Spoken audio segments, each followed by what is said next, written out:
Get ready to drop the puck, take a free throw, and step up to the plate. It's time for the Metro East Sports Podcast on lineupmedia.fm.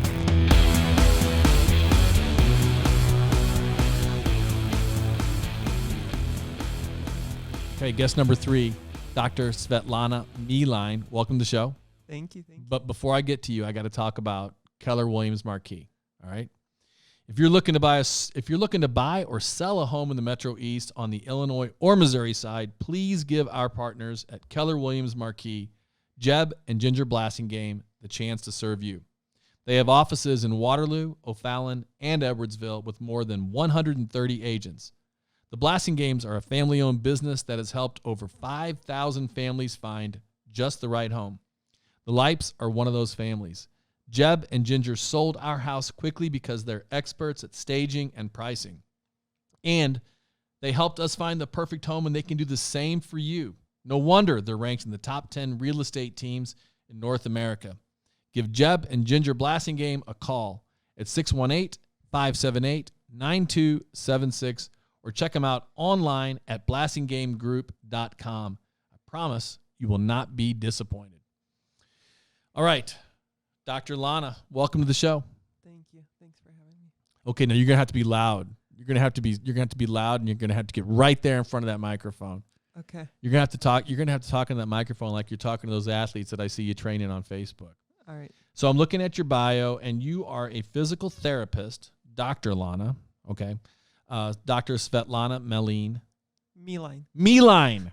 Again, I got it wrong. Mellein. Dr. Svetlana Mellein. You're a physical therapist and a self-described movement geek. Correct. What does that mean? That means I will watch and rewatch videos of athletes doing various movements until I figure out why they're moving the way they're moving and how can it be better. Are you creating the videos, or do the athletes send you the videos? How does that work? During my sessions, I will video an athlete doing a movement, and then I will analyze it with them, and then I will tweak it. Sometimes when I see things, I might need to go to a professional athlete, and then I do side-by-side.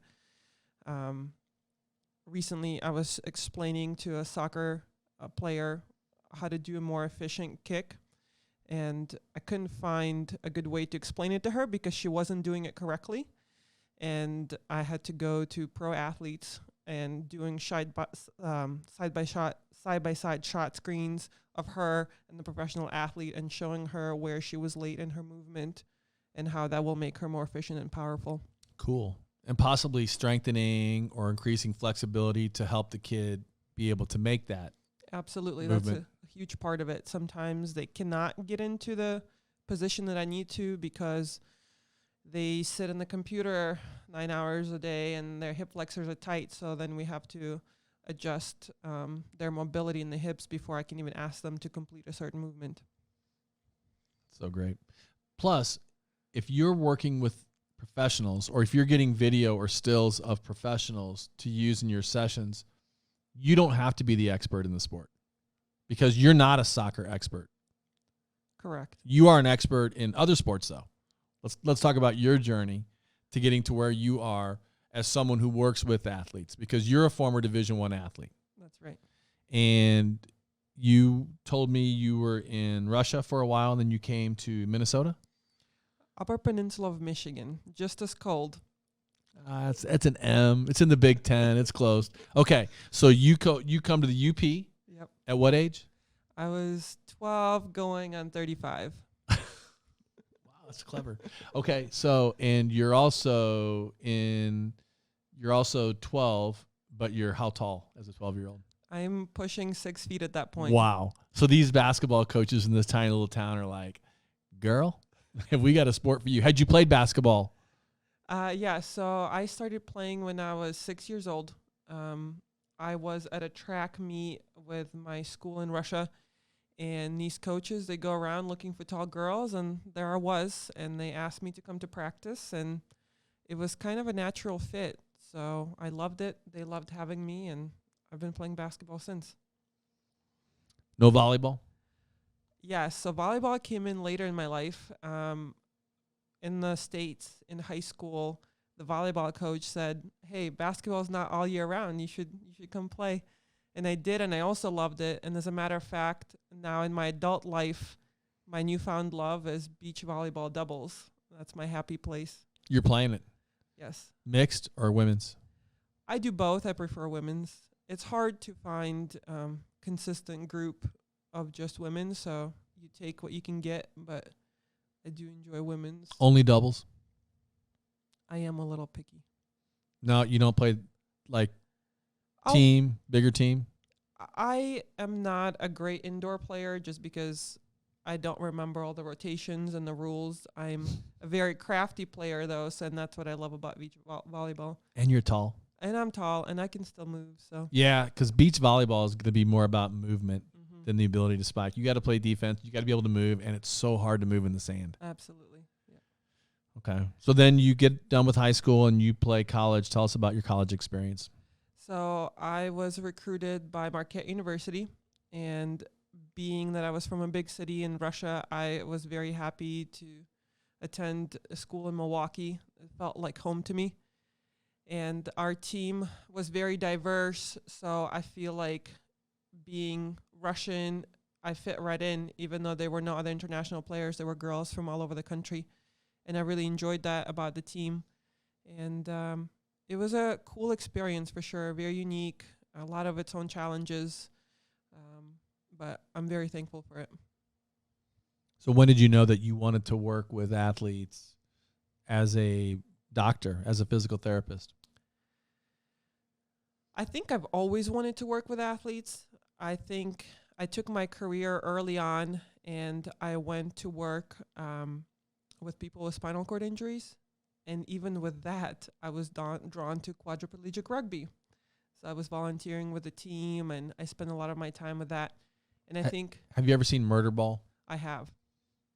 That's a great movie. So that's my experience with what you're talking about. And that gives, if you've never seen Murder Ball, check it out, and you'll get a good idea of like, quadriplegic rugby. What would that look like?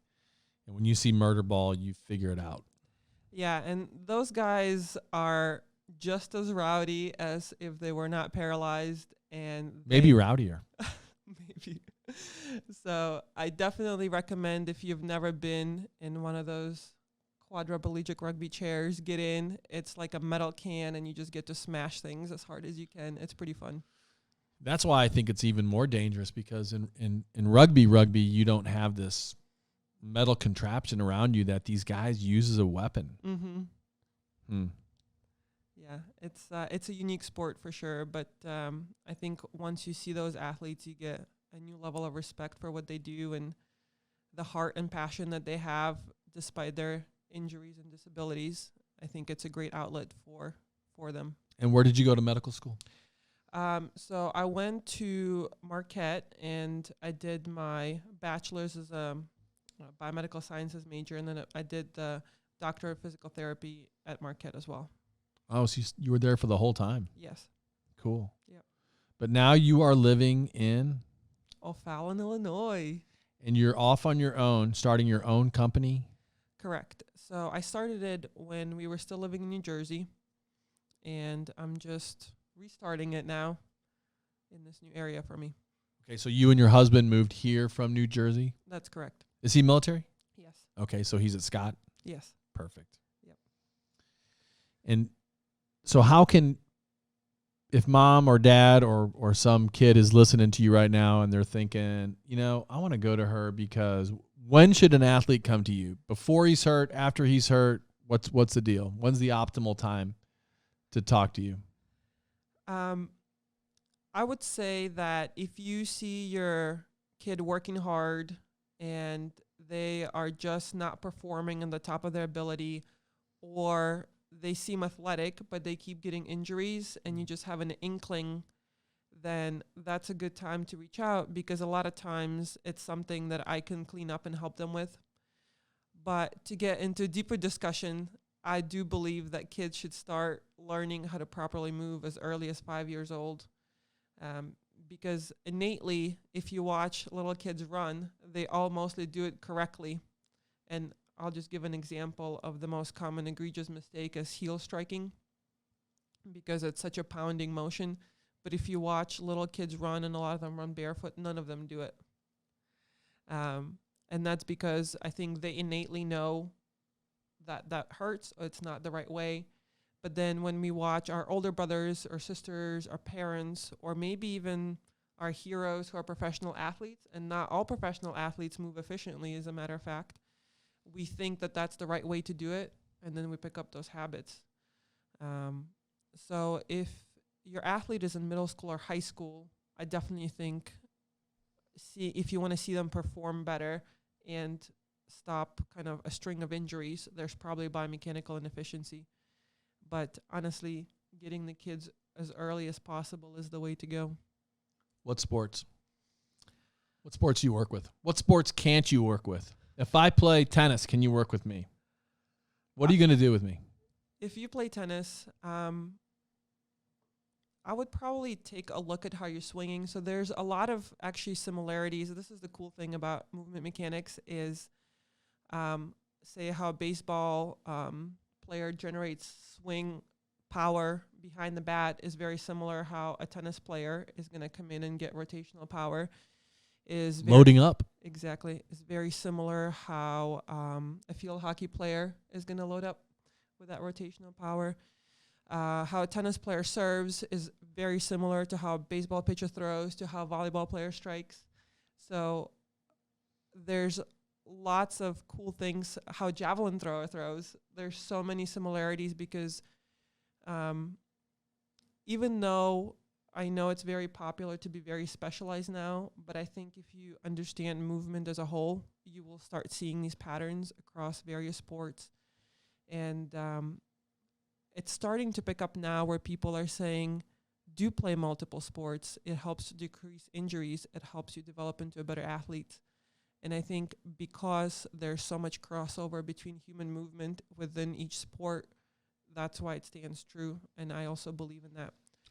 I think what's intriguing about what you're doing is you've got the PT background, but you also have the sports background, and you're getting out on the field and showing them. You're not just like putting them up on a table and doing your PT exercises.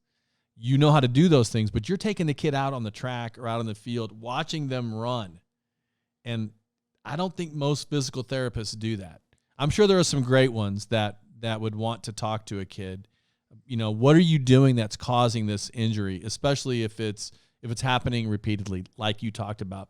But I think there's almost not even a title for what you're doing. It's like you're crossing over careers and merging them together. That's absolutely correct. And I think that's exactly why calling myself a movement coach or biomechanics coach is the closest I've come to help people understand what I do, in a 2-second conversation versus having an elongated explanation. But that's actually how I came to this field, and understanding that there's a huge need was seeing athletes suffer ACL injuries on the PT side, and then the insurance companies cutting them off, or usually around 3 months. And then most athletes, it's a big no-no to play until you're 9 months after surgery. And there's a big black hole because those athletes are still not ready for really aggressive sprinting or cutting, but there's nobody to really treat them in that window. They can go to a larger facility where they're training in groups of 10 and 12, but there's no special treatment for them. They're just part of the larger group. And unfortunately, sometimes it's too early for the athlete to handle that. First, and second, they're going right back to the improper movement patterns that caused their injury in the first place. So I think having been in the clinic and seen that I'm letting this kid go, but they have nowhere to go and there's nowhere to recommend them to, I really felt like in the system of coaches and medical care, there's just a big gap for those kids who are injured or who maybe have smaller injuries and they recover, but then they have another smaller injury, and it's just like a nonstop string. Yeah, and nobody is saying that there's not a place out there for physical therapists and doctors and nurses and athletic trainers. But I think what you're doing is almost like a new role where you could work with those other professionals too. Nobody is saying, well, skip them and just go to Dr. Lana. Correct. I just think that you play a role potentially in the recovery, especially if you are able to, how do I put this, have a good rapport with the kid's coach. Absolutely. I mean, to me, you have to communicate with the coach, the kid, the athlete, the parents. Everybody has to know what's going on, or it's not going to work. Absolutely. And I do have to piggyback that you can't skip that part of rehab where maybe you are on the table doing boring Right. exercises in sets of 20, because that time is important for your body to heal and for you to learn how to strengthen certain muscles or stretch certain things. And that absolutely has to happen before maybe you would see me. But yeah, I agree on the other part as well, where there has to be communication between the healthcare provider, the coach, the athlete, and then myself. So how can people contact you if they want to know more about what you're doing? I think the easiest way is probably check out my website. It's adacoaching.org. And you'll definitely be able to find more information there and see if this is something that would fit your athlete. You said Coaching.org. .org. Okay. adacoaching.org, and people can learn all about you there. And where are you doing this training primarily? So currently I am traveling to my athletes. I'm looking for... Pretty much all you need is a field or a track or a court in a lot of cases to do what you do. You probably bring your own equipment with you. Yes, and if we're to the stage where we're working on shooting or whatever it might be with the athlete, then I ask them to bring their own lacrosse stick or their ball. But yeah, other than that, I travel light, and I usually see my athletes on their place of competition. Are you working with any teams? I am working towards that, yes. So I'm actually in the works with a local basketball team. And as the coach described, they have had a slew of ACL injuries, and they feel like something more needs to be done. So I'm looking to assess their team and to see about a long-term relationship, both for the high school and then also looking at the kids that are upcoming, middle school and maybe even as early as elementary school, to start teaching them this correct habits early, because then there's less damage control later.